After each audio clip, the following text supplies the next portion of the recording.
His name is Huub Schuijn, and he has Sven's with him as well. Great. And we just saw that gaming is changing a lot. Well, his topic is maybe changing even more. He's talking about journalism, and in the past we just had all these newspapers that everyone read, but that is changing very fast. There are a lot of free supplies for the latest news, so that means that the market for paid news is becoming a niche now. You have Blendel, the iTunes for journalism, the correspondent in Dutch, only focusing on the big background stories. That are the newest trends in journalism. It seems that the status quo, where we were talking about earlier, does no longer exist is no longer there for the norm for the future in terms of journalism. Huub Schuijn is a young innovator in this field of journalism. He believes that articles should be driven by the demand of the reader. Think about that, about the demand, what we all think that we should read by tomorrow. That's where Huub is talking about, and he has his own company, which is not called Yournalism, but Yournalism. Huub Schuijn. Thank you. Thank you very much. Since the theme of today is behavior, let me explain the big smile on my face. I just received word that we've won an innovation prize with our startup Yournalism. So I'm very proud to announce that. Thank you very much. Yeah. But we're going to talk serious business today. We're going to speak about very excessive behavior, namely obesity. And not just obesity, because I'm not going to talk about this man on the left. I'm going to talk about her. It's going to be about news obesity. Let me explain you. As a sociologist, I think that every form of obesity is caused by a bigger defect in a much more bigger system.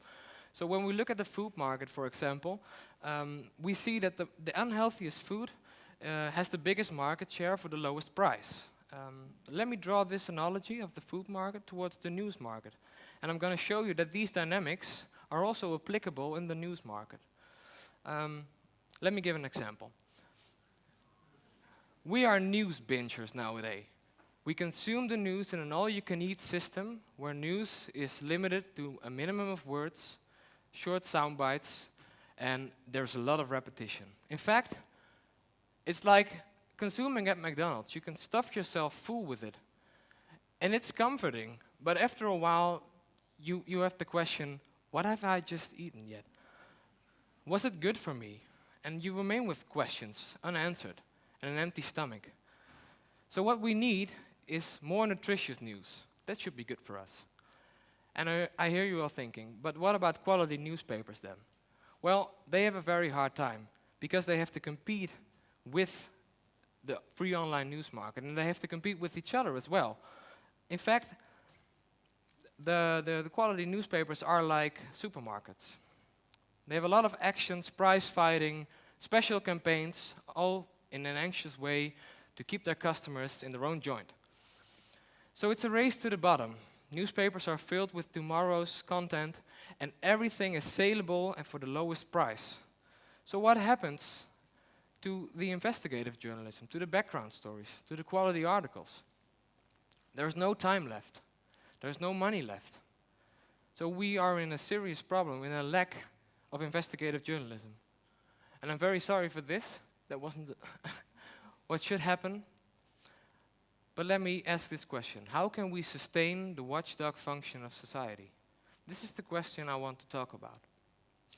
Now, when we go back to the food market, there was, a couple of years ago, a very innovative new movement. It's called Markt. It's a biological supermarket. It's a market especially for the quality and the qualitative and sustainable products, fair products, products with a story, products that you are involved with as a customer. So these products are the new niche products. Compare them with the investigative journalism for our news market. What we need in the news market is something like this biological supermarket. Something that you can consume next to all the binging, next to all the free online news. Something with quality that you can chew on, something nutritious. So the challenge for us is to change behavior, and it's very difficult to change habits. Old habits die hard. So what should we do to go from passive news binging to a far more mindful and proactive news consuming? I think we should take the consumer by hand and help them a little bit. And that's why we invented Yournalism. You decide the next story. Yournalism is a platform for crowdfunding investigative journalism. And we all have the responsibility to wake up the watchdog of society. We're all in this together. So together, we can decide which abuses should be investigated. And together, we can finance research by donating with many. And together, we can tell all stories that now remain untold. We should need a formula, not only to let journalism work, but also a formula towards a more sustainable news market, towards more sustainable journalism.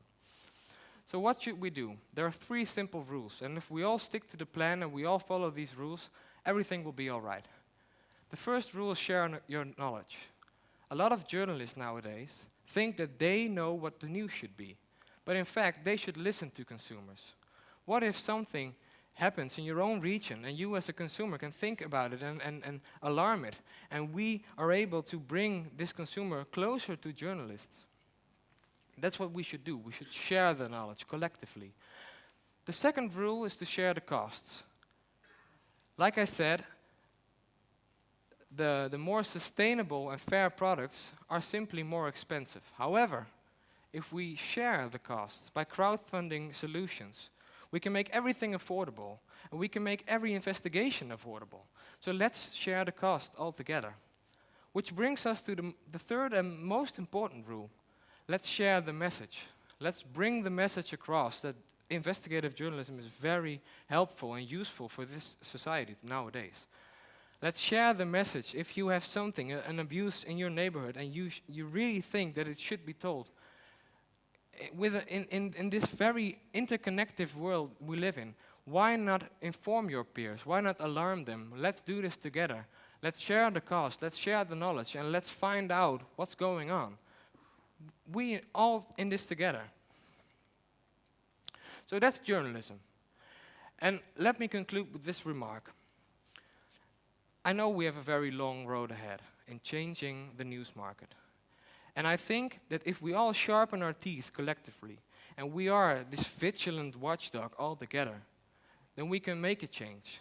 So I will now invite you all to make more nutritious news and make it together with us.